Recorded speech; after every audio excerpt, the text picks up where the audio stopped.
우리가 어떤 그 말을 하거나 어떤 행동을 하거나 어떤 생각을 할 때 주님은 벌써 그걸 캐치하고 계시거든요. 그래가지고 그분에게 딱 맞아 떨어지면 그분이 반응을 보여주세요. 그래서 그걸로 인해서 내가 주님과 소통하고 있다는 걸 경험하거든요. 그래서 오늘 또 이 찬양 속에 우리가 혼의 흥분으로 하는 게 아니라 정말 성령 안에서 그 내용이 그 찬양 가사에 감동을 받을 때 그 주님께서 이 찬양 가사에 정말 기뻐하신다는 걸 우리 심령 안에서 느끼게 하시거든요. 이렇게 그렇죠? 감동, 이런 감동들을 주신단 말이에요. 그럴 때 내가 진심으로 그냥 목에서 나온 소리가 아니라 정말 마음 깊은 영혼 깊은 데서 그 가사에 내 마음을 담아서 부를 때에 주님이 거기에 반응하셔서 우리에게 감동을 주시고 또 이런 것들이 결국 주님과 소통하는 거예요. 기도에서만 소통이 되는 게 아니라 우리가 이렇게 찬양 한 구절에 한 가사에 한 단어에 이렇게 소통이 되는 거거든요. 그게 계속 소통이 되다 보면 그분이 나에게 내가 하는 거에 대한 반응을 자꾸 이렇게 보여주시면 아, 이래서 주님은 이걸 좋아하시고 저걸 싫어하시고 이런 걸 구분이 되거든요. 그럴 때 주님과 함께 사는 게 가면 갈수록 어려운 게 아니라 굉장히 쉬워지고 또 주님의 어떤 구속 안에 그분 안에서 통제받고 산다는 게 이게 얼마나 행복한 일이고 이게 축복된 일인가를 알 수 있게 된다는 거죠.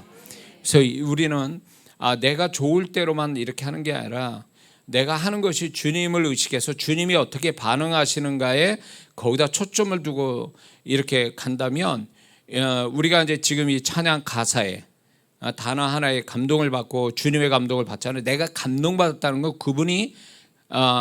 그분의 마음에 이게 우리는 성령의 감동을 받았다 그러지만 이 감동이라는 걸 그분의 마음을 흔들었다는 얘기거든요. 그러니까 얼마나 귀한 일이에요. 그렇게 예배 많이 드리고 그렇게 기도 많이 하고 그렇게 봉사 많이 해도 내가 주님이 나의 이런 것들에 대해서 반응을 해주시는 긍정적 반응을 보여주시는 게 경험이 안 된다면 그 사람은 문제가 있다고 봐야 돼요. 그러니까 어쩌면 그런 사람은 자기 좋을 대로 하는 거예요. 기분 나쁘면 안 하고 기분 좋으면 지금 해버리고. 그런데 이런 것들이 자기에게 초점을 두니까 주님이 내가 이렇게 하는 것에서 어떻게 생각하고 어떤 반응을 보이는가에 대해서 생각해보지 않고 살기 때문에 주님과 함께 사는 삶이 안 되는 거예요. 그래서 이런 작은 일에 그분의 반응을 계속 경험한다면 이런 것들이 모아져서 어떻게 되냐면 큰 것들이 있잖아요. 내 삶의 큰 사건들, 중요한 것들 이런 거에서도 주님과 함께 살아가는 게 수월해진다는 거예요. 왜냐하면 평소에 그렇게 작은 일에 주님과 반응하고 살아가니까 큰 거에 대해서는 이제 더 확실해지는 거예요. 그러니까 이 사람은 실수함이 없어요. 그리고 주님이 이끄시는 대로 아주 정확하게 이끌림 받아서 간다라는 거죠. 그렇게 되면 그 사람의 그 삶은 이제 주님이 책임져 주시는 삶이 되는 거예요. 예수 믿는 사람의 삶은 두 가지 형태에서 자기가 책임지고 가는 삶이 있고 주님이 책임져서 살게 하시는 삶이 두 가지가 있어요. 똑같이 사는데도 어떤 사람은 자기 혼자 다 책임을 져야 돼. 교회는 다니는데 이게 주님과 상관없이 살고 죄 짓고 사는 건 아니에요. 그러나 세상 사람 같이 살지도 않는데 이 사람은 자기가 모든 걸 자기가 다 책임을 져야 돼. 자기가 책임을 지고 있기 때문에 불가항력적인 문제도 생기고 그리고 자기가 책임을 지고 있기 때문에 자기가 하지 않으면 진행되는 일이 없어요. 이런 사람이 만약에 그런 경험하고 있다면 이 사람은 주님과 동떨어져서 뭔가 살고 있는 사람이에요. 우리 인생의 진정한 축복은 잘되고 못됨이 아니라 그분이 나를 책임져 주시면서 내 인생을 책임져 주시면서 함께 가는 인생이냐는 거예요. 이게 초점이라고. 그러니까 주님이 책임지고 가는 그 삶이고 인생이면 주님이 그때마다 이 사람의 피할 길도 주시고 또 책임져 주시는 그분의 손길이 나타나서 나는 주님과 함께 살고 있어. 지금 어려워도 힘들어도 나는 주님과 함께 사는 게 나는 이렇게 주님과 함께 사는 증거들이 있어. 그렇게 되면 자기가 아무리 어려워도 그냥 찬양하고 감사하고 갈 수 있는 거거든요. 그 속에서 진정한 찬양과 감사는요, 주님이 책임져 주는 인생을 사는 자에게 진정한 찬양과 감사가 나오는 거예요. 어쩌면 주님과 동떨어져서 자기가 책임지고 사는 삶에도 그런 얘기는 할 수 있어요. 아, 이 정도만 해도 감사해. 그러나 그거는 정말 주님이 책임져 줘서 감사하는 게 아니고 감사해야 되니까 감사하는 거예요. 근데 이쪽에 주님이 책임져 주시는 인생을 사는 사람은 주님이 함께 하시고 책임져 주시는 게 보이고 느끼고 알게 되니까 감사가 나오는 거예요. 찬양이 나온다, 이 얘기예요. 이런 인생을 살기 위해서 우리가 그 신앙을 처음부터 그렇게 배웠어야 되는데, 우리는 처음부터 뭐 행위부터 배우고, 그리고 하라 하지 말라부터 배우고, 그리고 자기 초점, 내가 얼마나 주님 앞에 잘하는가, 이런 거에만 초점을 두고 살아보니까 주님을 무시하고 주님을 모른 채 살아가는 인생이 되니까 자기가 다 그냥 선하면 다 그게 하나님의 뜻이고 하나님이 도우실 거라고 이렇게 사니까 인생이 안 풀려가는 거죠. 하나님의 영광도 받으실 게 없는 거예요. 그 속에는 도우심도 없다고. 그래서 난 착하게 살고 교회 다니는데 왜 내 인생은 이렇게 맨날 우장창창 깨지는 소리가 나고 왜 이러냐 할 때, 주님이 책임져 주는 삶을 사느냐 안 사느냐를 한번 봐야 된다는 거죠. 주님과 같은 방향으로 가느냐, 아니면 내가 정한 길을 내 멋대로 가고 있는 거냐, 이걸 보면 딱 답이 나온다는 거죠. 이해가 되시죠? 그 시작은 바로 그거예요. 작은 것에 주님의 반응을 느끼면서 살아가는 거예요. 그래서 어떤 때는 생각만 하고, 다윗이 성전을 져야 되겠다라는 말을 하거든요, 나단에게. 그런데 말만 했어요. 그런데 하나님이 너무 감동을 받으신 거예요. 그러면서 아예 그의 장래를 정말 축복의 예언의 말씀을 하시죠. 말만 하고 있었는데 실제 실행된 건 아직 없는데, 그 정도로 우리가 어떤 무엇을 할 때에 뭘 하거나 생각하거나 말하는 그것이 주님에게 감동을 드리는 것이면, 이런 걸 발견할 줄 아는다면 이 사람은 점점 갈수록 그분의 마음을 읽어가는 자가 된다는 거죠. 그래서 그분의 마음을 알고 그분의 마음을 따라서 산다는 게 이게 세상에서 가장 지혜로운 사람인 거죠. 그리고 그 사람은 주님이 정말 책임져 주실 수밖에 없어요. 다윗이 하나님의 마음에 합한 자니까 그 하나님이 다윗의 인생의 위기 속에서도 지키시고 끝내는 계획대로, 하나님이 계획하신 대로 그 다윗이 살게 되잖아요. 그거 똑같아요. 우리는 그거를 시작해야 되는데 다윗은 어디서 시작했냐면 양치기부터 그 훈련이 됐다는 거죠. 그러니까 큰 거에서 하나님 만나서 감사하다고 하지 말고, 지금 이렇게 찬양, 오늘 찬양 얼마나, 어제 찬양도 좋았지만 오늘 찬양 속에서도 그분을 느끼잖아요. 그 찬양이 우리가 진심으로 임재 속에서 찬양할 때 그분이 너무너무 그 찬양에 반응하시는 것이 내 안에서 느껴질 때 그게 나의 기쁨이 되고, 그것이 나에게 또 새로움을 우리에게 주시고, 이런 걸로 교차하는 거죠. 이렇게. 그래서 기도만 소통하는 거, 이 쌍방울에 소통되는 게 아니라 내가 말하거나 생각하거나 찬양할 때 이런 데서도 그분과 소통이 된다는 거죠. 이렇게 그걸 경험하는 신앙이 돼야 된다는 거죠. 네, 할렐루야.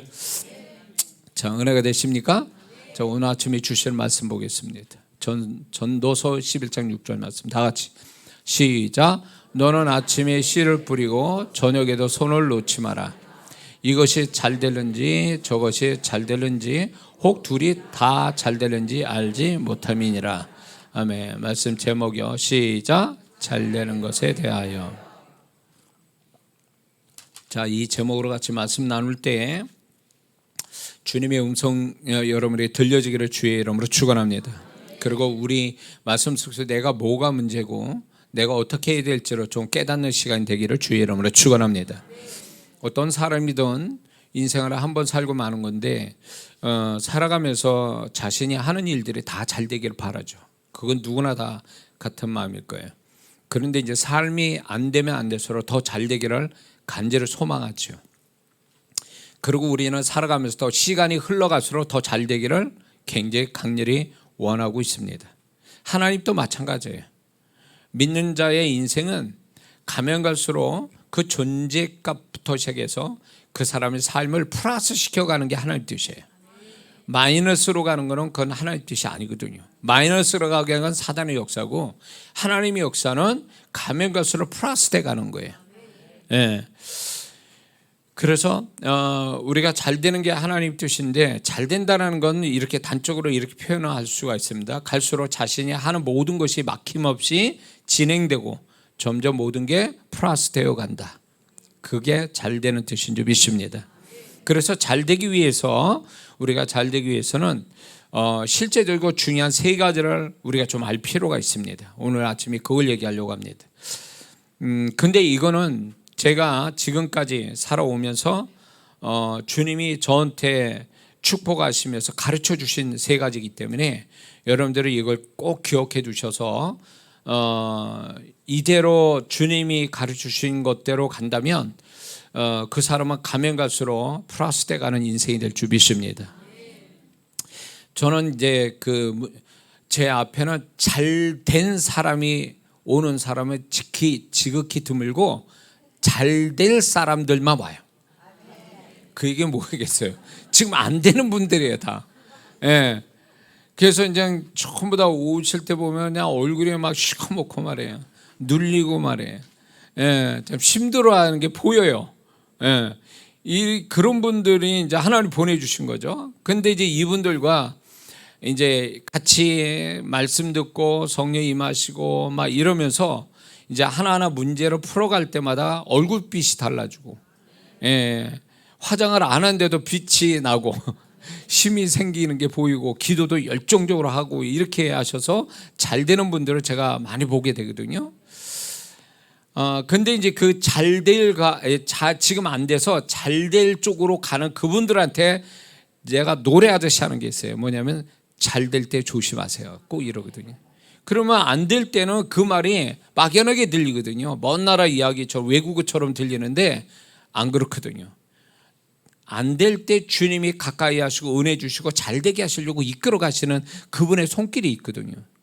그런데 안 될 때 잘 될 때로 조심하라고 말하면 자기하고 상관없는 얘기가 돼서 무시해버리는, 안 듣거든요. 근데 왜 이 말을 제가 하냐면, 많은 분들이 잘 될 때에 하나님 앞에 잘못된 태도 때문에 잘 된 것도 소멸이 되고 하나님이 두 번 다시 잘 되게 하시는 축복을 못 보는 분들을 또한 많이 봤기 때문에 그래요. 저는 이 사역에 20년, 21년 사역 속에서 발견된 거예요. 이게 너무 안타까운 거예요. 안 될 때는 막 죽으라 주님 찾고 막 끝장을 보려고 하던 그분이 잘 되니까 태도가 달라지고, 그러면서 하나님이 그 영혼에 대해서 과거 같이 안 됐을 때에 같이 적어도 그런 태도를 가져야 되는데 달라진 태도에 그분이 주님이 실망하시고, 그러면서 그 축복이 나중에 소멸되고, 그래서 원점으로 돌아가는 분들이 있어요. 그래서 다시 찾아온 분들도 있고 안 오는 분들도 있고 그냥 둘러 듣기만 하고, 이런 거 볼 때 마음이 너무 아프더라 그거예요. 그래서 이렇게 안 될 때를 위해서 그분들을 위한 설교를 할 게 아니라 이제 안 되는 걸 지나가서 잘 될 때, 이 잘 될 때를 잘 하나님이 원하는 태도로 갖는 것이 미리 가르쳐 드리는 게 이게 그분들에게 축복이 되겠다라고 생각해서 오늘 또 인생 사는데 막히고 묶이고 다치고 안 되고 소멸되고 막 이렇게 해서 이런 분들이 오셨다면 지금 이 설교를 막연하게 듣지 말고 나하고 상관없다고 생각하지 말고 언젠가 반드시 주님 앞에 여러분들이 이 모습으로 열심으로 이 더운 날씨에도 주님 만나겠다 찾아오시는 이 열정이 있다면 반드시 되게 하신 날들이 올 줄 믿습니다. 잘 되게 하신 날들이 올 때에 여러분들이 이 세 가지를 잘 기억하셔서 잘 되는 것이 더 잘 되는 축복이 있기를 주의 이름으로 축원합니다. 그렇다면 먼저 우리가 생각해 볼 게 뭐냐면 잘 되는 것이 저절로 될 수는 없다는 겁니다. 잘 되는 것이 저절로 될 수 없다. 이 말이 어떻게 보면 아주 간단하고 쉬운 얘기인데도 불구하고 많은 성도분들이 이 말을 안 믿는 것 같이 생각해요. 그게 뭐냐면 자기는 노력 안 해요. 하나님 앞에 애씀도 없고 이제 요령을 피는 거죠. 이제 능력 있는 목사님이나 예언하는 거나 이런 분들 쫓아다녀요. 그런 데만. 그래서 이제 기도받고 그러면 어쩌다가 될 것 같은 생각에 막 이렇게 다니신 분들을 종종 보게 되거든요. 주님 앞에 대가도 치르지 않고 수고도 하지 않은 채 그냥 소위 속담에 손 안 대고 코 푸는 식으로 땅 짚고 헤엄치는 식으로 이런 식으로 문제를 해결하려고 하는 성도들이 있는데 절대 이런 태도는 잘못된 거예요. 하나님 이런 자에게 요령 피고 잔머리 쓰면서 이렇게 할 때 하나님이 이런 자에게 축복하시는 분은 아니시거든요. 그 하나님이 그런 분이 아니시기 때문에 그래요. 그래서 모든 게 정석대로 해야 되고 정말 하나님이 바라는 태도, 하나님이 잘되게 하시기 위해서 그 잘되는 것에 대한 어떤 대가를 치를 마음을 가지고 잘리려고 하는 그런 사람이 돼야지, 요령을 펴서 뭐가 되려고 하는 것은 이건 잘못된 신앙이다라는 걸 말씀을 드립니다. 자, 그런데 우리가 여기서 한 가지 짚고 넘어가야 될 게 우리 인생에 잘 되면 잘 되는 원인이 있고 안 되면 안 되는 원인이 반드시 있습니다. 그래서 우리가 그 원인을 찾지 못한다면 이런 일이 벌어져요. 이 사람이 어쩌다 잘 됐어요. 이 사람 입장에서 볼 때는 잘 된 거야. 갑자기 이상하게. 그러면 예수 믿는 사람의 삶에는 우연 저절로라는 단어를 쓰면 안 돼요. 왜냐하면 하나님이 우리 머리털까지 다 세셨다는 건 그분이 철저하게 우리를 다 알고 계신다는 얘기거든요. 그리고 그분의 손길을 거치지 않는 것은 우리에게 올 수가 없죠. 그렇다면 우리가 잘 되거나 못 되는 것들이 저절로 될 수는 없거든요. 우연히 어쩌다 되는 게 아니거든요. 그러면 그 모든 것들이 원인이 있단 말이에요. 그러면 원인을 찾아서 잘 됐으면 나 이것 때문에 하나님 나 잘 되게 하시는구나. 그러면 그걸 계속하면 더 잘 될 수 있죠. 안 될 때는, 안 되게 되어질 때는 원인을 찾아서 이것 때문에 안 되는구나. 그래서 안 되는 걸 없애버리면 안 되는 게 끝나고 잘 되는 쪽으로 가겠죠. 근데 이 잘 되는 쪽, 잘 되게 하는 원인을 못 찾고 잘 되게 하는 현상에 거기에 빠져가지고 그게 오래될 것 같지만 원인을 찾아서 잘 되는 걸 계속하지 않으면 그 사람은 잘 되는 건 한 번으로 끝나요. 그리고 안 되는 것도 원인을 찾지 않는 사람이면 이 사람은 안 되는 걸 계속 안 되게 돼 있어요. 왜냐면 원인을 제거되지 않으니까. 잘 되는 사람은 그 잘 되는 원인을 따라서 하질 않으니까 잘 되는 거는 한 번에 끝나고 안 되는 건 계속 반복되고, 이게 예수 믿는 사람의 인생 속에 이게 있다는 거죠. 그래서 결과를 가지고 판단할 게 아니라는 거예요. 잘 되든 못 되든 그 결과 가지고 해석하기는 그건 잘못된 해석이 나올 확률이 100%예요. 그거는. 왜냐하면 이게 나오기 위해서 원인이 있는 건데 원인을 찾아야지. 원인을. 왜 이런 일이 벌어졌는가? 하나님도 우리가 잘 되고 못 될 때 생각하게 하거든요. 왜 이런 일을 벌였을까? 내 인생이 안 될 때 여러 원인들이 있거든요. 여러 원인들. 그래서 제가 이제 그걸 좀 여러분들이 신앙에 어떤 도움을 받기 원한다면 제가 수요일 날 설교에 종전에 끝난 하나님이 어려움을 허락하신, 우리 인생의 어려움을 허락하신 하나님의 마음, 이걸 한 6번인가 했어요. 그거 17가지가 있어요. 그거를 좀 여러분들 살펴봐야 돼요. 그래서 이것 때문에 안 되는구나, 어려움이 왔구나. 그러면 그거를 이제 소멸시키는 작업만 하면 그것 때문에 안 됐으니까 하나님은 그게 제거가 되니까 자연히 잘 되는 쪽으로 상황이 흘러가는 거예요. 다시 이렇게 살아야 되는데 생각을 안 하고 살아요. 결과만 가지고 판단하고 이것만 가지고 이게 전부인 줄 알고 이거에 잡혀가지고 살다 보니까 이게 아니거든. 지나보면은. 그러니까 많은 성도들이 어떤 생각, 하나님의 생각과 일치된 생각을 찾아내기 위해서 생각하는 게 아니라 그냥 결과의 현상을 보고 살아가려고 하니까 이 사람은 꼭 뭐가 아니면 그 강가에 보면 물에 둥둥 떠다니는 그런 물풀의 나무라 그러나 그 물 위에 둥둥 떠다니는 그 식물 같은 그런 모습으로 사는 거예요. 그냥 물이 흘러가는 대로 그냥 흘러가는 거예요. 그냥 그게 무슨 인생이 그렇게 되냐고. 하나님 계획대로 살려면 하나님이 이끌어 가시는 데 있어서 내가 생각하면서 그분의 뜻과 같이 흘러가는 사람이 돼야지, 환경이 이랬다고 이러고 환경이 저랬다고 또 저러고, 근데 무슨 그 속에서 하나님의 손길을 보냐고. 이건 잘못된. 그러니까 교회 다니고 착한데 인생은 잘 안 되는 사람이 있어요. 왜 그러냐면 이게 치명적인 거예요. 이런 문제가 교회 바깥에 하나님과 더불어 함께 사는 인생이 안 돼서 그런 거예요. 혼자 인생 사는 거예요. 자기 혼자 생각하고 자기 혼자 결정하고 자기 혼자 행동해버리고. 분명 그분과 함께 한다는데 함께 사는 인생이 아니라 혼자 사는 인생이 되다 보니까 하나님과 전혀 상관없는 인생을 사는 거죠. 교회에서는 칭찬받고 사람 괜찮아, 신앙 좋아 그러지만 그 사람 인생을 들여다보면 이거는 뭐 하나님의 흔적도 없고 혼자 외롭게 살아가는 거예요. 이런 성도 한둘이 아니에요. 근데 이 성도들의 또 문제가 뭐냐면 왜 내가 인생이 이렇게 돼야 되냐는 거예요. 난 교회 다녔습니다. 헌금했습니다. 나는 남한테 싫은 소리, 안 좋은 소리 들어본 적이 없어요. 이렇게 사는데 왜 인생이 이러죠? 그건 치명적으로 그분과 함께 사는 법을 배우지 못해서 그래요.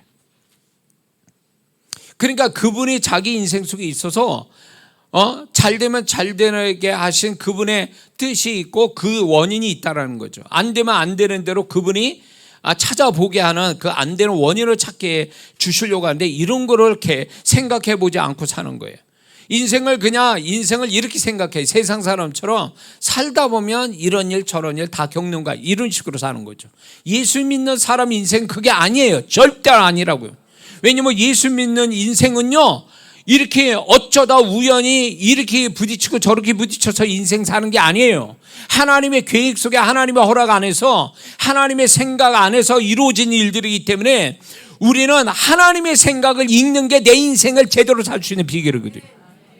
하나님의 생각을 찾는 게 아니라 환경만 자꾸 해석을 하고 다른 사람 말을 듣고 하니까 해석이 잘못 나오는 거예요. 자꾸.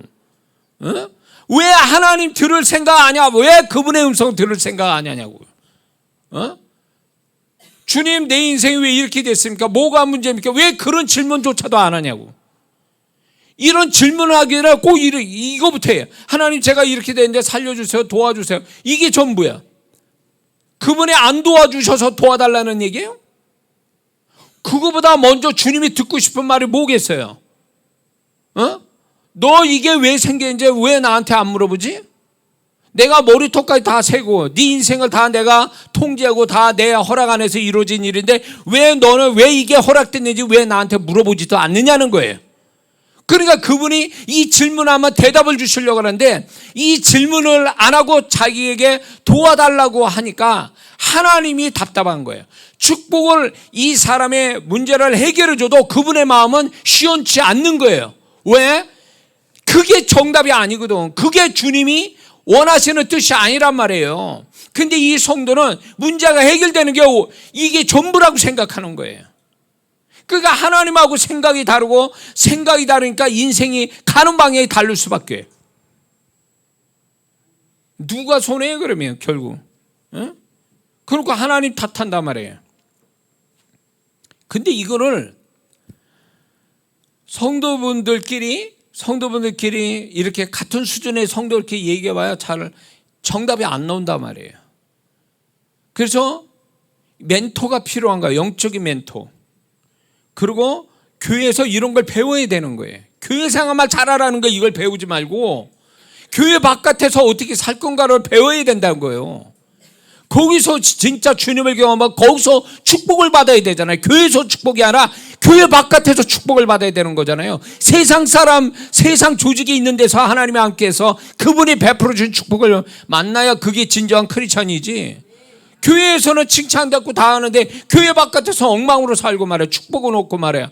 피곤하고 고달프고 손해보고 낭패당하고 그런 인생을 살아야 되냐고. 하나님 원하지도 않는데 보면은 제 앞에 와서 상담하고 기도받는 분 중에 제가 볼 때 반 이상은 그분이 스스로 만들어낸 고난이에요. 하나님 주시고자 작정한 고난도 아니라고 이거는. 근데 그거조차도 구분이 안 되는 거예요. 어? 하나님이 주신 건지 자기가 만들어낸 고난인지 구분도 안 해. 사단이 역사하는 건지 하나님이 역사하는지 이걸 구분조차도 못하나요. 그러니까 이게 얼마나 이 사람은 이렇게 그거를 못 배우면 이 사람은 교회에서만 살아야 돼. 교회만 나가면 인생이 안 되는 거야 이 사람은. 어? 이게 무슨 인생이야 이게. 교회 365일 교회에서만 살 수 있냐고.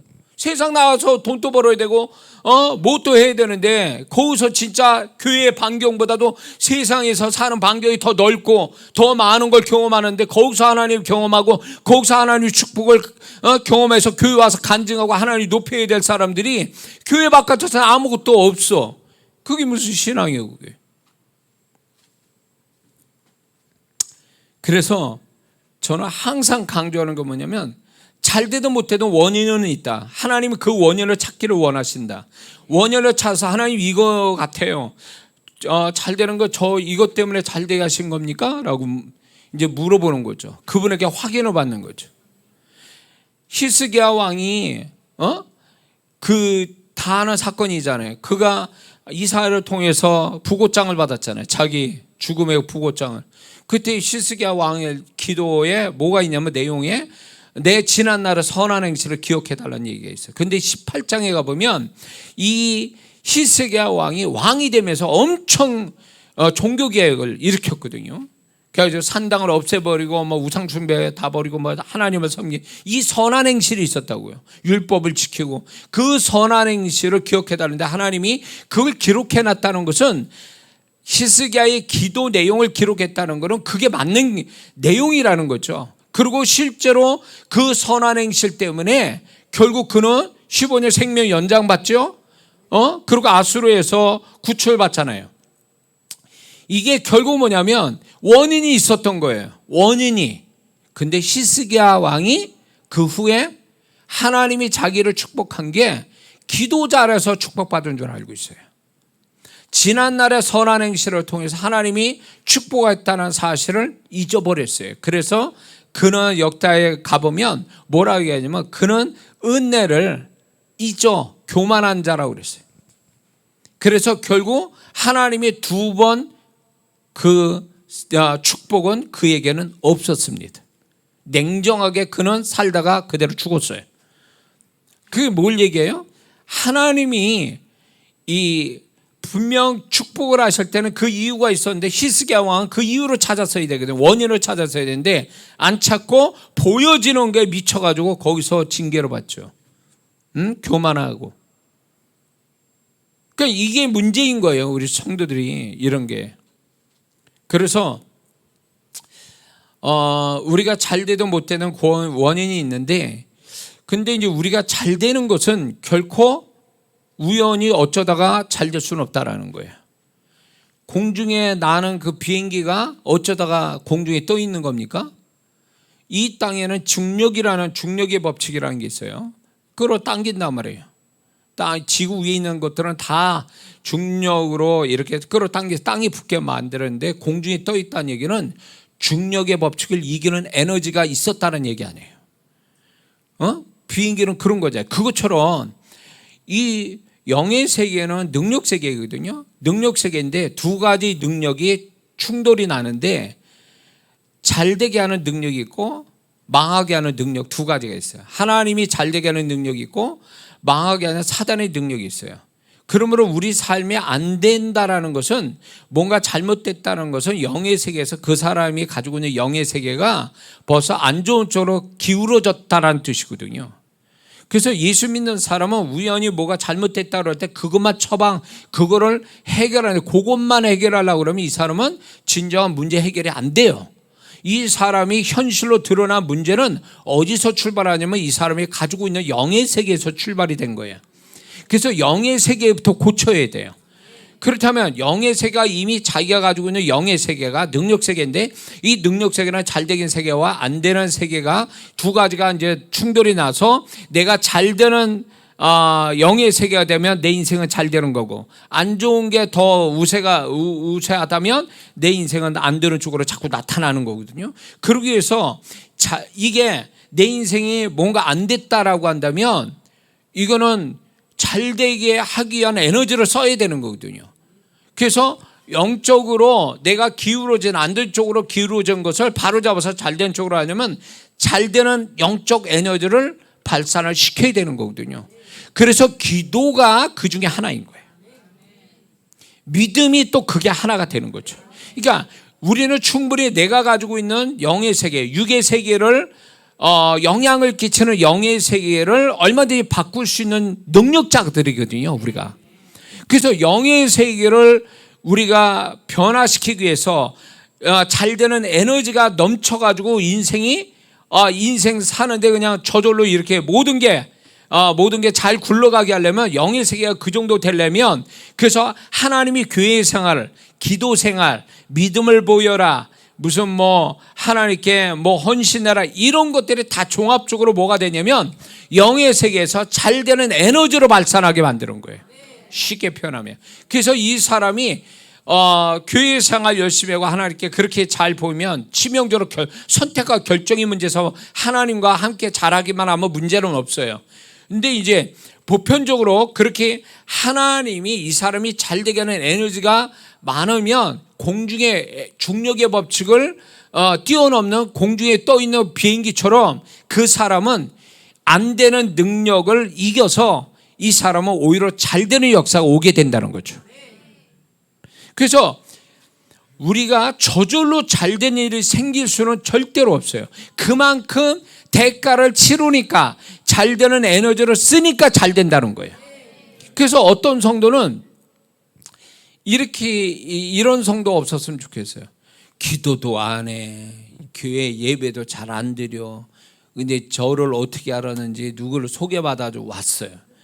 그래서 기도를 이렇게 해드리려고 했는데 집사님인데 너무너무 상태가 안 좋은 분이에요, 이분이. 근데 그렇다고 많은 사람들 공개적으로 사회인데 뭐라 할 수는 없고, 그래서 축복 기도는 해드렸거든요. 근데 이분이 사업이 안 돼가지고 막 이렇게 막히고 막 이러는데, 하여튼 와가지고 이제 나같이 저 같은 사역자 오면 뭐가 될까 싶어가지고 이제 온 거예요. 근데 과연 그걸 가지고 그분의 어마어마한 문제가 해결될까? 이분이 또 건설업하는 분이네. 근데 그거 가지고 되겠냐고. 에? 이분이 또 미안한 얘기지만 헌금을 정말 진짜 애들 드리는 헌금으로 이렇게 하시면서 이 어마어마한 문제를 해결해 달라고 하는 거, 이 도대체 어디서 배운 신앙인지 알 수가 없어요. 그러니까 이분은 잘못 알고 있는 거예요. 자신이 가지고 있는 영의 세계가, 그러니까 이분은 반은 세상 사람이거든요. 근데 이분이 그런 모습을 그거부터 주님께 고백하고 회개하고 그러면서 이게 기울어진 운동장처럼 안 되는 쪽으로 막 이분은 영의 세계가 그렇고 그게 현실 세계에서도 막 벌어지고 있는데, 이게 시간을 다투는 문제거든요. 이분은 가만 놔두면 안 좋은 쪽으로 더 굴러가서 나중에 손쓸 수 없는 데까지 가는 사람이에요. 그래서 제가 그 얘기는 했어요. 조용히 얘기는 했는데, 이분은 그냥 너무 막연하고 하나님 앞에 하다못해 금식을 한다든가 뭘 철회한다 이런 것도 없어. 그냥 어쩌다 우연히 요령 펴서 뭐가 될 걸 아시고 오신 건데 너무 잘못 배웠어요, 신앙을. 응? 자기가 대가를 치르지 않는 데서 하나님이 받으시고 나를 이 안 되는 걸 전환시킬 수 있는, 잘되게 하시는 그 하나님이 인정할 만한 내가 그분 앞에 대가를 치르는 법을 배우지 못한 성도예요. 아마 이분은 내가 생각할 때 이 문제 풀기 위해서 은행 많이 다니고 도울 사람을 많이 찾아다닌 것 같아요. 제가 볼 때. 말은 안 했지만. 왜 그 열심으로 왜 하나님을 안 찾냐고. 왜 그 열심으로 하나님 기뻐하는 일을 또 안 하냐고. 그러니까 이분의 신앙은 하나님이 도우신다, 하나님이 결정권을 가지고 있다는 걸 믿지 않는 분이에요, 이분은. 은행의 직원이 아니면 자기를 돕는 어떤 그 사람이 나한테 강력하게 도울 거라고 생각만 한 거지, 하나님이 결정을 갖고 있다는 걸 믿지 않아요. 신앙을 처음부터 잘못 배운 거지, 이거는. 교회만 다니면 뭐해? 수박인데 겉은 초록이야, 안에는 빨간 거야. 완전히 다른 거지. 교회로 다니는 몸은 교회 다니는데 생각은 세상으로, 세상 구조로 가지고 있는데 무슨 그 사람이 제대로 하나님을 경험하며 살겠냐고. 진짜 그 사람이 신앙이 좋다라는 건요, 행위를 보면서 우리가 판단할 게 아니에요. 그 사람이 생각이 그런 어떤 하나님 원하는 패턴으로 생각하고 있느냐 안 하느냐, 이게 그 사람을, 사람들은 모르죠. 무슨 생각의 패턴을 가지고 사는지. 그러나 그분은 아세요. 주님은 아세요. 어떤 생각 가지고 사는지, 어떤 생각의 패턴을 가지고 사는지를 알고 계시거든요. 그걸 보시고 외모로 보시지 않고 중심 보시는 그 주님께서 너는 아직 멀었다. 생각이 안 바뀐 사람이면 아직 크리스찬이 아니에요. 구원받고 교회 다닌다고 다 크리스찬이 아니란 말이에요. 진정한 크리스찬으로 거듭나는 첫 출발이 뭔지 아세요? 생각이 바뀌는 거예요. 그 생각이 저기 세상 사람이고 그 생각 속에 아직도 죄가 있고 아직도 마귀가 드글드글 역사하고 있고, 이 사람은 교회를 다녀서 집사님 권사님 되면 뭐하냐고. 이미 그 생각은 벌써 점령당하고, 세상에 점령당하고 마귀의 죄에 점령당했는데 무슨 그게 크리스찬이에요. 그건 아니지. 그러므로 우리가 이렇게 생각해야 돼요. 저절로 잘 되는 거는 저절로 될 수는 없다. 충분히 내가 잘 되기 위해서 대가를 치러야 된다라는 것에 대해서 우리는 인식하고 있어야 될 줄 믿습니다. 그래서 잘 되게 하기 위한 하나님이 그 사람에게 어떤 사인을 보내요. 너 이렇게 하면 잘 될 수 있어 라고 해서 어디서부터 역사하냐면 그 사람 마음에서부터 역사하는데, 어떻게 하냐면 어떤 좋은 생각을 넣어주시거나 영적인 의욕을 주거나 어떤 소망의 마음을 갖게 하거나 어떤 어떤 성령의 감동을 받게 하거나 아니면 영적인 어떤 부담을 갖게 하시거나, 이런 여러 형태의 그 마음에 신호를 보내요. 그럴 때 이 사람이 그걸 받아들여서 그래 그렇게 해야지, 그 마음에 받아진 대로 행동으로 옮기면 이 사람은 잘 되는 시작을 알리는 거예요. 그리고 이제 거기다 이런 마음에서 이런 현상이 일어나면서 세 가지 요소, 때, 현장, 사람, 요 세 가지가 딱 덧붙여서 간다면, 환경적으로 때, 현장, 사람이 딱 붙여진다면, 마음의 그 현상과 때, 현장, 사람이 다 같이 붙으면 이 사람은 잘 되는 흐름 속에 들어가서 사는 거예요.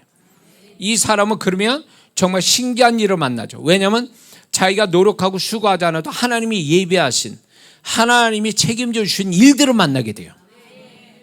그래서 이 사람, 진정한 그 잘 되는 사람의 신앙 고백은 이거예요.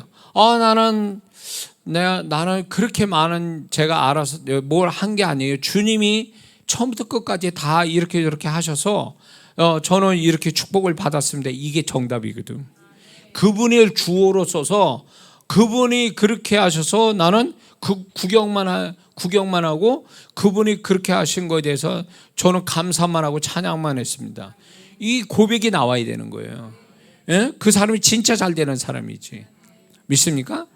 그래서 잘 되게 안 되는 사람에게서 잘 되게 하실 때에 하나님께 반드시 그 잘 되게 하는 사인을, 심령에서부터 사인을 주실 때 그거를 캐치하고 있어야 돼요. 근데 마음의 염려, 근심, 걱정, 두려움, 분노, 이런 걸로 가득 차 있는 심령을 갖고 있는 사람은요, 이 하나님이 이런 어떤 잘되게 쪽으로 가려는 마음의 신호탄을 캐치를 못한다는 거예요. 그런 안 좋은 악한 마음에 딱 이게 눌려 있어가지고 그게 나타날 수가 없는 거예요. 그래서 우리 안 될 때 첫 번째 해야 될 일은 뭔지 아세요? 마음을 정결케 해야 돼요. 왜냐면 마음이 세상 것으로 악한 마음으로 이렇게 가득 쌓이잖아요. 부정적 마음이 쌓이잖아요. 그러면 하나님이 신호탄을 캐치하지 못해요. 섞여가지고, 소위 말해서 이 생수에다가 오물을 한 스푼 넣으면 그 오물로서 이거는 더 이상 못 먹는 거 똑같아요. 섞여가지고.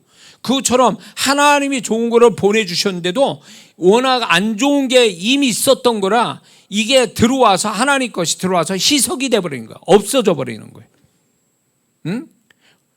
근데 이 성도들은 뭘 하냐면 환경만 찾고 있어요. 하나님이 어떻게 잘 되게 하실까? 환경에서 역사할 거라고 그게 시작점이 환경으로 생각하는데 아니요. 절대로 환경부터 역사하잖아요. 제가 이거는 제 자신이 확신을 가지고 말씀을 드리는데 제 인생을 제가 20, 30년 목회하면서 제가 경험한 확신을 가지고 얘기하는 게 그분은 항상 나한테 새 일을 행하시고 축복된 일을 하실 때에 첫 번째 하는 데가 뭐냐면 저희 생각을 넣어주시는 거예요. 내가 이렇게 할 거야. 그러면서 생각을 넣어주고 그거에 맞는 어떤 마음을 자꾸 이렇게 불어넣어 주시는 거죠. 이게 마음의 축복이 결국 그 사람이 잘됨의 현실로 보게 되는 시작점을 알리는 거거든요. 그러니까 마음이 이게 지저분하고 막 엉망진창이면 하나님이 주신 마음을 찾아낼 수도 없고 그 마음을 쫓아서 행할 수가 없다는 거예요. 그래서 안 될 때 제일 먼저 해야 될 뭐냐면 마음을 정결해서 마음이 하나님이 딱 뭔가 신호를 주실 때 이걸 알아챌 수 있는 마음을 먼저 갖고 있어야 돼요. 그게 모든 잘됨의 시작점이 되는 건데 왜 마음을 엉망진창으로 만들어가지고 하나님이 주시는 그 사인도 못 받아들이고 이 사람은 계속 환경만 쳐다보고 있어요. 환경만. 사람이 어떻게 되고 환경이 뒤집어져서 어떻게 될까 이것만 바라보고 있어요. 이건 뭐가 같냐면요. 저수지에 낚시를 하는데 미끼 없이 낚싯대를 던지는 것과 똑같아요. 그럼 고기가 잡히겠습니까? 미끼가 없는데 험한 일하는 거죠. 똑같아요. 마음에서부터 사인을 주시기 시작하는데 이걸 못 알아채면 이 사람은 영영 그분의 잘되게 하는 흐름을 못 할 수 있다는 거죠. 예? 그러므로 정말 안 되는 사람이 잘 되는 쪽으로 갈 때 이게 세상에 노력하고 애쓰는 것보다 더 중요한 문제는 이거를 잘 되게 하실 하나님 앞에 하나님이 움직여 주시는 어떤 내가 그분 앞에 대가를 치를 수 있는 이런 자세를 가져야만이 그게 가능하다는 것입니다. 자, 기도 안 해. 하나님께 믿음 안 보여. 그리고 무슨 하나님이 역사할 걸 바라요. 우리의 삶의 모든 게 그분이 시작이고 끝이고 그분이 모든 결정을 다 갖고 계시는데 그분이 움직이지 않는데 뭔들 우리가 뭘 얻겠다라는 거예요 도대체. 이건 있어요. 새끼밥 먹고 살 수는 있어요. 왜냐하면 그건 약속하셨으니까.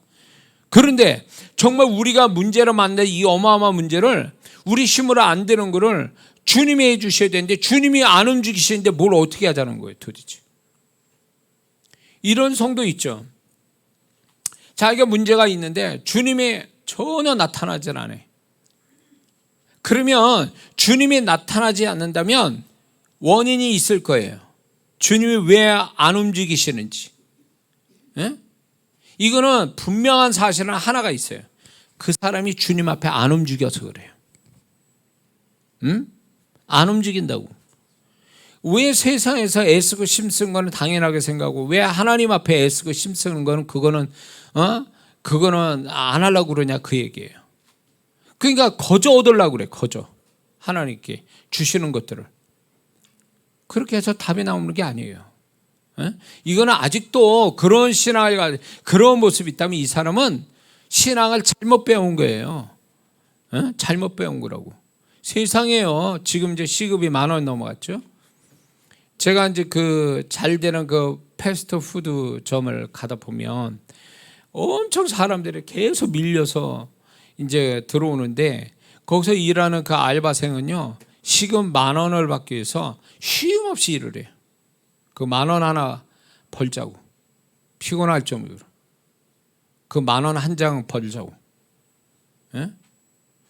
그 친구도 집에 가면 귀한 딸이고 아들이고 그리고 얼마든지 그런 대우를 안 받고도 살 수 있는 친구지만 그래도 이제 돈을 벌겠다가 나왔는데 시급 10,000원에 정말 진짜 막 노예처럼 일하는 거예요. 막 쉴 틈 없이.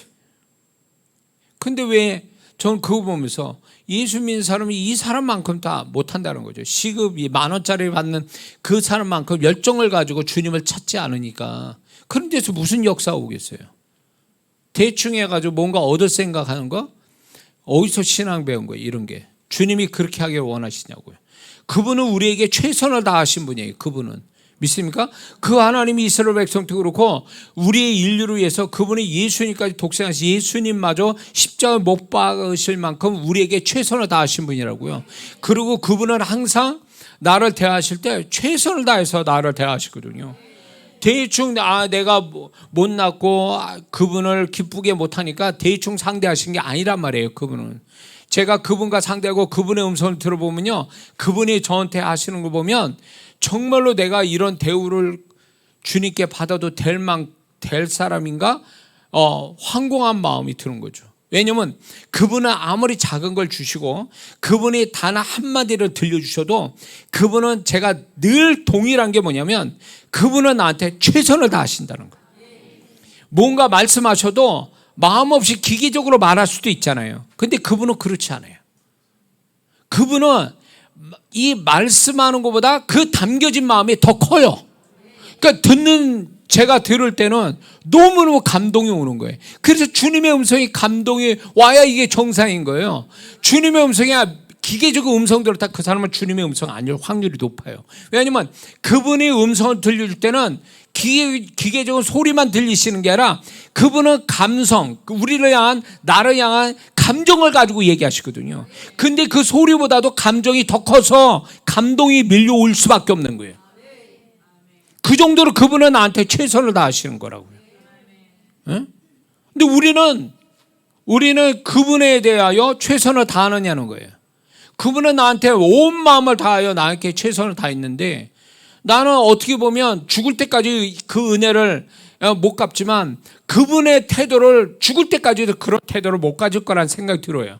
왜냐하면 그분은 나한테 최선을 다한 그 태도 100%의 최선을 다하셨기 때문에 내가 그분만큼 할 수는 없다라는 생각이 들어요. 다만 내가 할 수 있는 데까지는 최선을 다하는데 이 최선 또 그분이 나한테 하신 최선에 비하면 너무나 최선은 아닌 것처럼 느낄 때가 있거든요. 제가 주일날 이렇게 성찬을 할 때 영화를 넣어서 주님 십자가 달리신 주님을 보게 됐어요. 이 간증을 몇 번 했습니다. 그 주님은 머리부터 발끝까지 피로 범벅이 됐는데 사람 형체가 아닌 거예요. 우리가 영화로 볼 때 그거는 제가 볼 때는 영화니까 그렇게 보였지 실제로는 그거예요. 저는 실제로 봤다고 확신해요. 그분이 십자가 달리실 때 그분은 피가 너무 많이 이렇게 쏟아져서 이마부터 이 머리부터. 근데 그분은 제가 보는 그 영상이 동영상처럼 보는데 피가 나서 머리부터 피가 나서 이렇게 흐르는데 흐르면서 굳어져요. 근데 또 피가 딱 이렇게 더 나오는 거예요. 이렇게 피가 솟아나서 피가 흐르는데 흐르는 피는 또 굳어지는 거예요. 이런 상태로 되니까 주님의 얼굴이 사람 형체가 보여지질 않는 거예요. 온몸이 머리부터 발끝까지 피로 흐르는데 그 피가 발까지 못이 박힌 그 발 밑에까지도 피가 흘러서 그 주님이 십자가 달리신 주변까지도 갈색 피가 굳어져 있는 게 보게 됐거든요. 근데 그 주님이 이제 말씀은 안 해요. 십자가 달리실 때 그 너무 고통스러운 숨소리만 제가 듣고 있는 거예요. 근데 주님이 십자가 달리신 데서 내가 정면으로 공중에 떠서 주님이 십자가를 30cm 앞에서 보는 거예요. 그분의 숨소리가 너무 거칠어요. 아무 얘기 안 하세요. 이렇게 쳐져서 호흡을 다시 하려면 이 몸을 끌어올려야 되거든요. 그럼 가래 끓는 소리가 막 나면서 고통스러워 하시는 그 주님을 경험하죠. 근데 아무 얘기 안 하시는데 그 아무 소리 들리지 않는 데서 주님의 음성이 저한테 들려오는 거예요. 내가 누구 때문에 이렇게 하느냐. 주님께서 주님이 질문하시고 주님이 또 대답하시다. 내가 너 때문이다. 제가 밋밋하게 얘기하니까 이렇게 하지. 정말 진짜 주님이 그렇게 저한테 하셨는데 내가 너를 사랑하기 때문에 이렇게 이 고통을 받는다라는 이것이 너무 충격이었어요. 저한테는 너무 충격이었어요. 지금도 잊혀지지 않아요. 근데 그분이 나를 사랑하기 때문에 이 고통을 받으신다라는 이것에 제가 또 다른 걸 보게 된 게 뭐냐면, 그분은 말씀하지 않았는데 그분이 나를 대하시는 것은 나 때문에 십자가에 죽으시는 것이 너무 진실되다 하시는 거예요. 진실되다. 그분이 너무 진실한 마음으로 나를 사랑해서 십자가 지시고 죽으시는 그 모습이 보여주면서 너무 제가 이거는 뭐라 표현할 수가 없어요. 그 감정이라는 게 내가 주님을 보면서. 그런데 동시에 뭐가 느껴진 줄 아세요? 내가 주님 앞에서 너무 위선적이구나. 난 진실하게 성도나 주님 앞에 내가 말하고 그랬다고 그랬는데 다 그게 위선인 거예요. 그게 진실하지 못했던 거예요. 주님의 진실을 대하니까 나의 진실은 거짓이었던 거예요. 저는 그걸 발견했어요. 그래도 제가 했던 모든 것들이 나름대로 나는 잘한다고 생각을 했거든요. 그런 부분에. 근데 주님을 대하고 나니까 나는 주님의 진실 앞에서는, 그분의 사랑 앞에서는 나는 가증한 자요, 정말 진실하지 못한 자요, 그 진실을 의로 삼았던 내 모습이 보이는 거예요. 아무것도 아닌 거죠, 저는. 근데 베드로가 왜 고기 2배를 채우신 그분을 보면서 왜 그분 앞에서 나는 죄인으로소이다, 나를 떠나소서, 이 말을 왜 했을까 갑자기 라고 할 때 그걸 이해가 되는 거예요. 그 순간 베드로는 거룩하신 주님을 만난 거예요. 그러니까 거룩하신 주님 만나니까 자기가 반사적으로 자기가 엄청난 죄인이라는 것을 발견한 거예요. 그러니까 인생, 처자식, 그리고 그 생업을 다 버릴 만도 한 거예요. 그런 주님을 만났으니. 저는 그걸 보면서 주님 앞에서 우리가 이런 모습으로, 그래서 주님을 계속 우리가 만나지면 그분의 것으로 덧입혀진다는 게 얼마나 이게 큰 축복이고, 주님을 때마다 그분의 모습을 달리하는 그분의 모습을 만난다는 게 얼마나 이게 축복인가를 저는 이제 경험하게 됐거든요. 이런 게 있어요. 내가 진실하지 못할 때 진실한 주님이 나타나세요. 내가 거짓말할 때 그분은 진실한 정직한 그분으로 나타나요. 내가 죄가 있을 때 그분은 거룩한 주님으로 나타나요.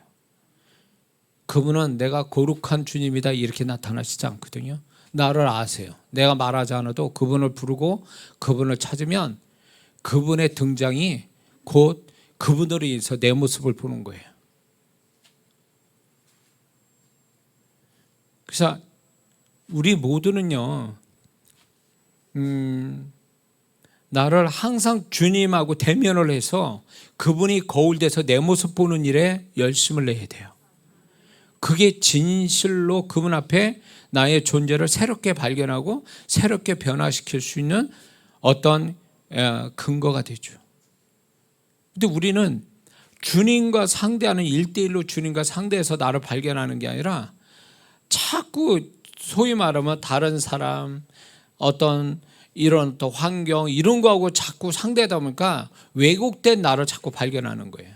잘못된 나를 보게 되는 거예요. 응?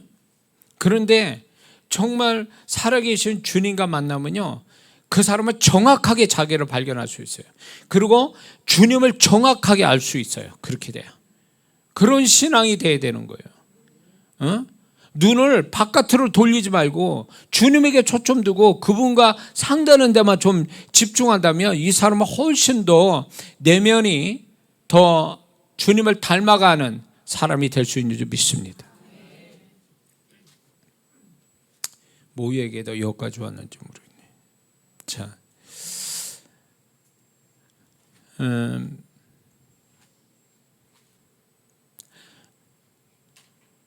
그래서 우리가 그분 앞에서 잘 되어 가는 것들, 그분이 우리의 인생을 잘 되게 하시기를 원하지만 우리 인생이 잘 되는 것보다 더 우선으로 잘 되길 바라시는 게 뭔지 아세요? 우리 내면이 잘 되기를 바라시는 거예요. 그래서 주님의 바람은 두 가지가 다 잘 되길 바라시는 거예요. 우리 내면과 우리 인생. 근데 많은 성도들이 자기 내면을 하나님이 축복한 것만큼 내면이 잘 되기를 힘쓰고 가는 성도가 그리 많지 않아요. 그러니까 이게 주님을 실망시키는 거고, 이게 주님의 어떻게 보면 주님의 은혜가 끊어지게 하는 하나의 원인이 돼요. 그래서 여러분들이 이게 있어요. 잘 되어 가는 것만큼 내면도 잘 돼야 되는 거예요. 이건 되도고만 안 되도고만 아니라 잘 되게 하신 은혜를 주셨다면 그 은혜에 보답하는 게 뭐냐면 그 사람의 내면이 잘 돼야 되는 거예요. 그게 은혜에 보답하는 거예요. 안 될 때만 막 기도하고 회개하고 막 이래가지고 내면이 좋겠다. 왜 잘 되게 돼서는 왜 그 사람의 존재감 뚝뚝 떨어져가지고 잘 되는데, 환경은 잘 되는데 그 사람 존재는 자꾸 떨어져 버리면 이게 주님의 실망시키고 주님이 두 번 다시 축복, 잘 되게 하시는 축복을 잃어버리게 한다는 걸 왜 모르냐 말이죠. 많은 성도들이. 그러니까 잘 되는 게 축복이지만 두려움을 가져야 돼요. 주님이 반드시 내가 이 주님이 잘 되게 하시면 반드시 나에게 찾을 거다. 이 잘 되는 거에 대한 보답을 받기 위해서도 이 잘 되는 거에 대한 하나님이 받으실 것을 찾을 건데, 그 찾는 게 뭐냐면 우리 내면이라고요. 그래서 잘 될 때만큼의 내면을 갖는다면, 그 이상이 된다면 이 사람은 그분의 잘 되는 축복을 계속 이어져 갈 수 있는 자격을 부여받는 거예요.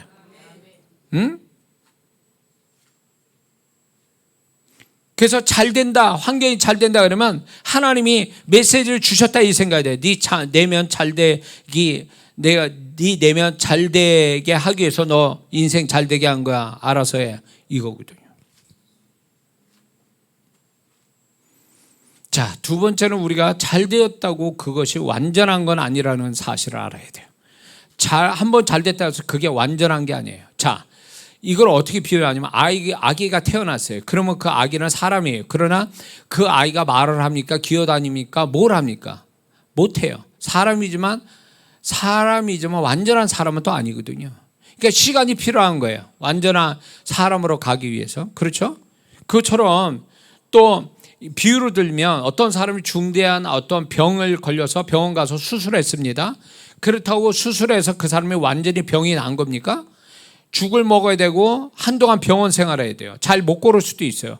그렇기 때문에 병을 수술받았다 해서 그 사람이 바로 생활할 수 없듯이 하나님이 나를 축복하고 내가 잘 됐다고 해서 그게 완전한 게 아니라는 거예요. 시간이 걸려야 된다는 거예요. 어떤 시간이 필요하냐면 하나님이 이 사람의 잘됨을 인정해 줄 때까지, 신뢰할 때까지 기다려야 돼. 시간이 가야 되는 거예요.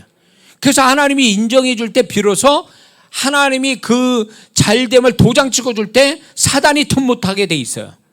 근데 이게 하나님이 잘되게 하신 것에 대해서 하나님이 좀 얘를 그 다음에 잘되기까지의 하나님이 신뢰받는 태도가 있어야 되는데, 그 태도가 안 보이면 이게 완전한 거 아닌데 된 것처럼 이렇게 하다가 하나님이 신뢰를 받지 못하면 이 사람은 사단에게 틈을 주는 거예요. 하나님이 도장 찍지 않는 것에 대해서는 사단이 치고 들어올 확률은 100%예요.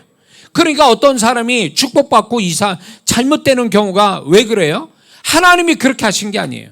이 사람은 하나님이 완벽하게 잘 되는 걸 보장해 주기까지도 못 견딘 거예요. 보장받지 못하는 그 사람의 잘못된 태도 때문에 사단이 치고 들어간 거예요. 그 틈을 타고. 그래서 잘 될 때 조심하라는 얘기하라는 게 바로 이거예요. 왜 안 될 때는 뭐 360일 교회에서 살 것처럼 하다가 잘 되니까 왜 주일조차도 안 지키고, 어떤 성도는, 제가 이 경험한 성도는 11조를 안 드려요. 11조로. 그렇게 큰 축복을 받고 80만 원 가지고 11조 시작했습니다. 저희 교회에서. 근데 이분이 11조로 1000만 원 드릴 때가 있었어요.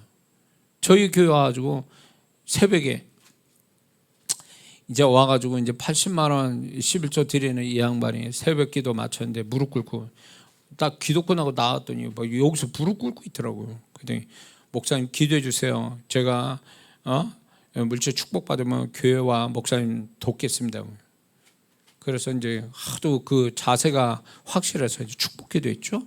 근데 이분이 정말로 80만 원 11조가 1000만 원 드린 11조 할 수 있는 때가 온 거예요. 기적적으로. 자기 돈 안 드리고. 그러면 이분은 어떻게 해야 돼요? 그런 축복을 받으면 정말 1000만 원 아니라 2000만 원을 드려야 되잖아요. 80만 원 가지고 11조 했던 사람이 자기 돈 안 드리고 11조가 1000만 원 정도 됐으면 하나님이 도우신 거잖아요. 계산법으로, 사람 계산법으로 나온 얘기가 아니거든요. 그러면 2000만 원에도 드릴 수 있는 사람이 되는데 교회로 안 나오네. 그 성도님 집이 교회에서 50m예요. 안 갔어요. 제가 가서 또 11조 내라 그러면 오해하고, 또 뭐 목사가 돈 밝히네 뭐 이따위 소리 할까봐 안 갔어요. 50m인데도. 그게 주일날 안 나오더라고. 그 다음은 어떻게 됐을 것 같아요? 얘기 안 해도 이건 사실이에요. 실화입니다. 왜 그렇게 하냐고. 엄청난 불행을 그 집에 만났어요. 사단이 치고 들어갔어요. 그래가지고 너무 불행한 집안이 됐어요. 왜 내가 그렇게 얘기했는데 왜 그렇게 하냐고. 그러니까 그러기 그것밖에 안 되는 80만 원 11조밖에 안 되는 사람이에요. 그 사람은. 근데 자기가 이제 그 축복, 이제 제가 그 성도가 저를 알아봤는데 뭐 축복해주면 제가 그렇게 하면 하겠다고 그래서 축복기도 정말 그렇게 되니까 놀란 거예요. 본인이 이걸 안 믿었던 것 같아. 난 믿고 기도해 줬는데. 웃기는 얘기잖아요. 목사가 그렇게 기도해주면 될 거라고 믿은 게 아니라 안 믿고 있는데 딱 되니까 놀란 거지. 그런데 그러면 그게 해야 될 거 아니야. 안 한 거예요. 그래도 더 큰 불행이 일어났죠. 왜 그렇게 하냐고. 왜? 그러니까 그러기 안 되는 사람이에요. 그렇게 큰 축복 받지 못할 사람이, 그 사람은. 그냥 80만 원으로 있어야 될 사람인데 왜 1000만 원씩 드리는 11조 드리는 축복 받아가지고 더 불행한 사람이 되냐고. 그러니까 여러분들도 잘 들으세요. 잘 될 때요, 왕창 많이 크게 잘 된다고 하지 마세요. 감당 못하면 불행이 찾아옵니다. 사단이 치고 들어와요. 그러니까 정말로 그렇게 잘 돼도 하나님 실망시키지 않고 잘할 자신이 있으면 크게 축복해달라고 그래요. 그리고 그만한 대가를 치르세요. 그러면 그 축복이 와서 하나님이 신뢰받을 만큼 정말 그 모습 보인다면 두 번째는 더 잘되게 하실 거예요. 근데 왜 감당도 안 되고 믿음도 안 되는 사람이 크게 축복해달라고 그래가지고 왜 그 불행을 스스로 불러들이냐고. 그러니까 함부로 얘기하지 마세요. 함부로. 하나님 앞에. 믿음이 안 되면 함부로 얘기해서는 안 됩니다. 그래서 잘 됐다고 그게 완전한 게 아니고 하나님이 도장 찍어줄 때까지는 기다리고, 그분은 그거를 보고 계시고 하나님이 신뢰할 때까지는 두 번째로 연결해 가지를 않는다라는 거예요. 그래서 그때 하나님께 잘 보여야 돼요. 그때 하나님께 인정받는 자가 돼야 됩니다. 잘 들으세요. 이 집회 마치고 그럴 사람이 있을 것 같아서 미리 말씀드려요. 괜히 그 또 제 말, 제가 주님이 전달하는 말씀을 제가 설교를 여러 설교를 있어요. 근데 이 설교 중에 지금 이거를 얘기한다는 것은 제가 볼 때 그럴 사람이 있는 것 같아요 지금. 근데 축복이지만 이 메시지 듣고 안 들은 사람 처해버리면 책임을 져야 돼요. 이 메시지 받은 책임을 져야 돼요. 이 사람은 안 들은 사람보다 더 잘못될 수도 있어. 들었는데도 이러면 이 사람은 가능성 없는 사람이, 이제 가망이 없어. 예. 그러니까 미리 저는 말씀입니다. 하나님은 항상 미리 먼저 말씀하시죠.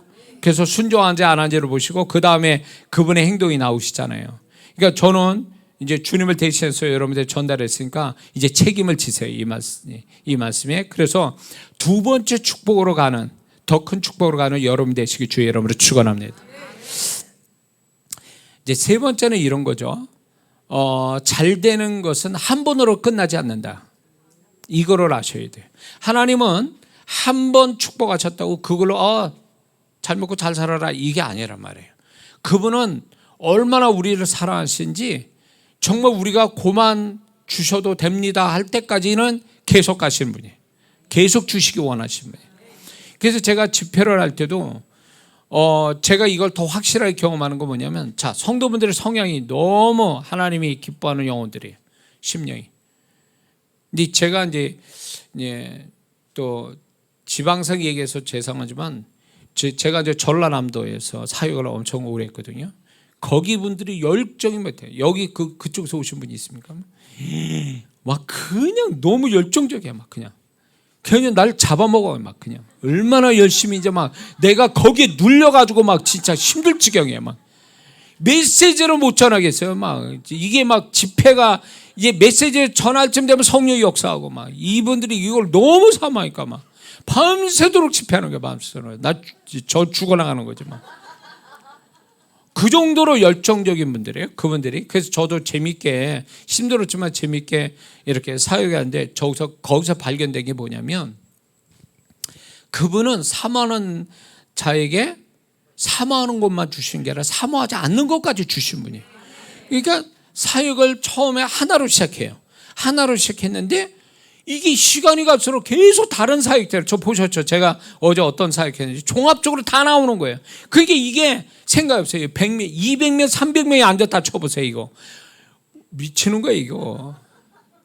그래서 무선 마이크를 산 이유도 있어요. 유선 마이크는 가지고 어떻게 못하니까 무선 마이크를 띄어나가서 막 이렇게 사역하려고, 저 뒤에 있는 사람도 사역하려고 무선 마이크를 그때부터 산 거거든요. 그러니까 이 성령님의 사역이 얘들이 됐네, 뭐 마음에 드네, 그래가지고 막 이 사역했다 저 사역했다 막, 그러니까 막 종류별로 쫙 나오는 거예요. 제가 가지고 있는 그분이 주신 것들이 하나씩 다 풀어지는 거예요. 그러니까 막 밤새도록 사역해서 실제로 경험한 거는 40대 제가 그렇게 했다는 거예요. 지금은 그렇게 하려도 모르겠어요. 그분이 힘 주십니다. 7시 반에 집회를 했는데 그 다음날 5시에 끝났어요.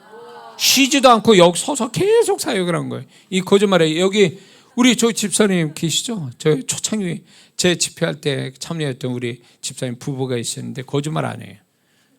그러니까 막 새벽 5시, 새벽 3, 4시는 이건 평균이고 막 이렇게 하다 보니까 그분이 얼마나 사모하는 영혼들에게 충분히 채워주시기를 얼마나 기뻐하시는지 저는 너무 거기서 봤거든요. 근데 또 놀라운 거는 이 성령의 사역뿐만 아니라 하나님의 한 사람을 축복할 때 그 사람이 그 축복으로 한 번으로 끝내시지 않고 이 사람 태도를 잘 보면 여기서 축복받아도 저쪽에서 또 축복받아요. 그러니까 축복의 모양이 또 달라지더라고요. 그러니까 분야가 또 달라져. 그러니까 하나님은 이렇게 종합적으로 축복해 가시는 거구나. 하나만 하는 게 아니라 계속 연줄 이렇게 축복하시는구나. 그거를 발견한 거죠. 저는 처음으로 여러분들 어제 제가 어떤 사역했는지 보셨겠지만 저는 방언밖에 못했던 사람이에요. 22년 전에 방언밖에 못했다고요. 저도. 근데 여기까지 이런 사역을 하기까지에 제가 물론 그분 앞에 열심을 냈지만 그분이 제가 이런 게 있었어요. 집회를 하다 보니까 영혼들을 충분히 도와주고 싶은데 은사가 안 되는 거예요. 능력이 안 되고 그게 한계를 제가 발견하는 거예요. 그래서 이제 그런 부분이 있는데 기도해서 주시는 것도 있지만 기도하지 않았는데 주셔요. 왜냐면 제가 더 집회를 잘하도록 그분이 내가 기도하자는 것까지 계속 채워주셔서 제가 여기까지 온 거예요. 그걸 보면서 그분은 절대로 축복을 한 번으로 끝내시는 분이 아니구나. 그분이 마음에 들면 계속 다양하게 축복을 연결시켜 가게 하시는구나. 그거예요. 그래서 축복을 받을 때, 하나님께 잘됨이 왔을 때 거기에 정신 팔려가지고 정신 놓지 마세요. 잘 될 때 그 다음 축복으로 이어가도록 하나님이 계속 이어가실 걸 믿고 그 하나님 기뻐하는 태도로 갖게 된다면 그 사람은 계속 잘 되는 역사가 올 줄로 믿습니다. 하나님이 잘 될 때 참 무서운 게 뭐냐면 교만이에요. 교만. 그래서 안 될 때도 마음을 지켜 정결한 마음을 갖는 것도 중요하지만 잘 될 때에 이런 마음을 가져야 돼요. 이런 기도를 꼭 가져요. 하나님, 저에게 가난한 마음을 주세요. 주를 갈망하는 마음을 항상 주세요.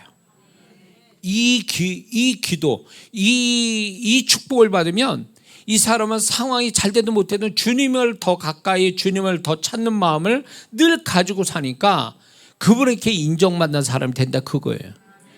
잘 되니까 마음이 배불러가지고, 영적으로 배불러가지고 기도도 전에는 돼야 됩니다 이렇게 기도하다가 돼도 좋고 안 돼도 괜찮습니다 이런 식으로 가버려요. 그리고 집중력이 떨어져요, 그분에 대해서. 그리고 하나님께 하는 양이 줄어버려요. 이 사람은 이제 서서히 축복에 메말라가는 거예요. 2번, 3번은 끝나지 않습니다. 이 사람은 이제 더 이상 진행이 안 돼요. 그래서 정말 이 사람이 앞으로 더 하나님의 잘됨이 연결해서 갈 건가는 어디서 결판이 나냐면 그 사람 심령에서 결판이 나요. 잠시 잠깐 동안은 이렇게 교회 열심히 나오고 그러겠죠. 그런데 이것도 잠시 잠깐이에요. 그 사람 마음이 배부르면, 하나님 앞에 배부른 자가 되면 언젠가 그것도 그만둡니다. 그래서 여러분들이 잘 될 때 뭘 가지고 기도해야 되냐? 그때는 하나님, 내 마음을, 가난한 마음을 주사 주를 찾게 하옵소서. 갈망한 마음, 갈급한 마음을 주께 갖게 하여 주옵소서. 이러면 변치 않아요. 이 사람이 그 마음을 하나님 부어주시면 이 사람은 주님을 끝까지 정말 기대하는 대로 살아갈 수 있는 줄 믿습니다. 그래서 저는 지금 또 가장 큰 축복을 네가 구하라. 뭘 구하겠니 할 때 저는 주를 갈망하는 마음 달라고 해요. 가난한 마음, 갈급한 마음, 이 마음을 저에게 항상 주사 주님을 항상 찾게 하옵소서. 예. 그래서 저와 여러분들이, 하나님은 잘 되는 게, 우리 잘 되게 하시려고 예수 믿게 하신 거잖아요. 우리가 찾아간 게 아니라 그분이 찾아오신 거잖아요. 그러면 이제 잘됨이 시작된 거잖아요. 구원받고. 근데 우리가 이 잘됨을 우리가 잘못 태도를 취해가지고 잘됨 또 안 오고, 잘됨이 와도 한 번으로 끝나고, 2번 다시 안 오고, 하나님께 신뢰받지도 못하고.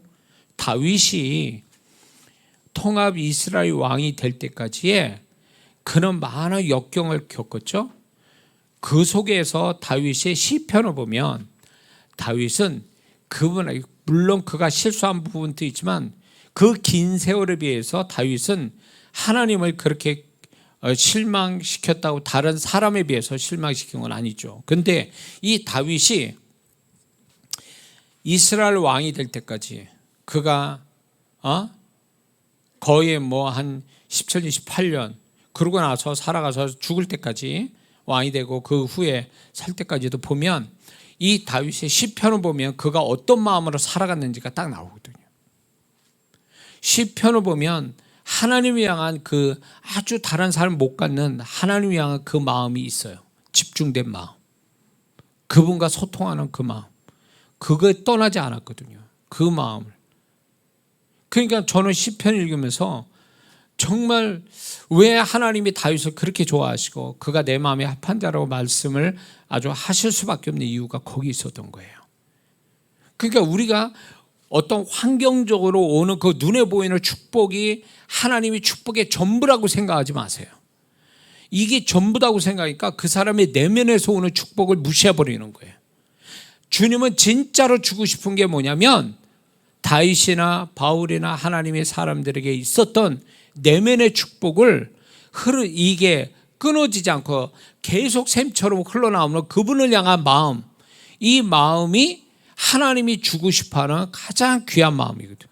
이걸 주시기를 원하시는데 우리가 이 마음을 잃지 않고 우리가 가지고 산다면 그 사람의 환경은 정만한 쉴만한 물가라 잔잔한 물가로 쉴만한 물가로 그분이 이끌어 주심을 경험하게 될 줄 믿습니다. 사망의 음침한 골짜기를 다녀도 두려워하지 않을 것은 주님이 함께 하시기 때문에 그걸 경험하며 살아가는 삶이 될 수 있는 줄 믿습니다. 그래서 여러분들이 이 집회 후에 잘 될 때에 이 세 가지를 잘 기억해서 더 잘 되는 여러분 되시기 주의 이름으로 축원합니다.